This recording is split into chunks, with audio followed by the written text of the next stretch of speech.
Exodus 2. Now a man of the tribe of Levi married a Levite woman, and she became pregnant and gave birth to a son. When she saw that he was a fine child, she hid him for 3 months.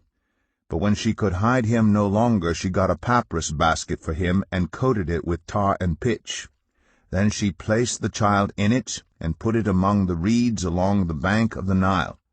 His sister stood at a distance to see what would happen to him.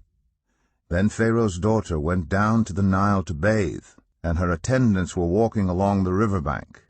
She saw the basket among the reeds, and sent her female slave to get it.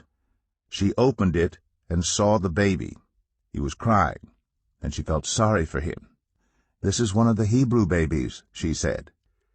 Then his sister asked Pharaoh's daughter, "Shall I go and get one of the Hebrew women to nurse the baby for you?" "Yes, go," she answered. So the girl went and got the baby's mother. Pharaoh's daughter said to her, "Take this baby and nurse him for me, and I will pay you."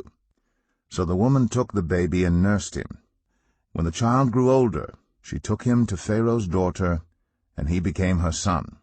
She named him Moses, saying, "I drew him out of the water." One day after Moses had grown up, he went out to where his own people were and watched them at their hard labor. He saw an Egyptian beating a Hebrew, one of his own people. Looking this way and that, and seeing no one, he killed the Egyptian and hid him in the sand.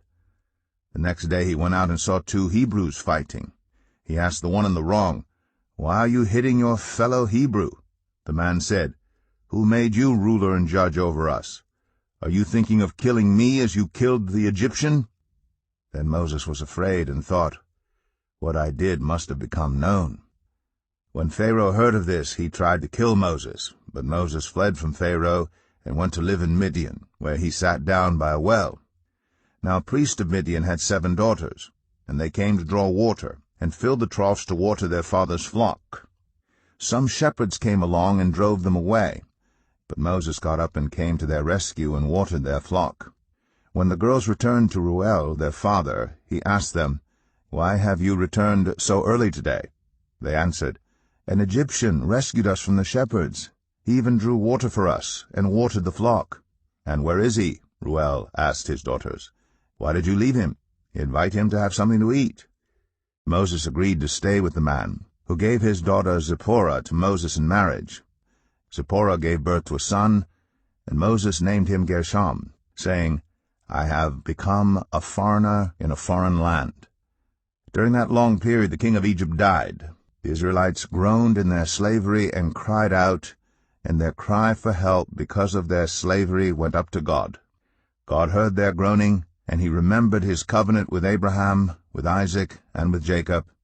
So God looked on the Israelites and was concerned about them.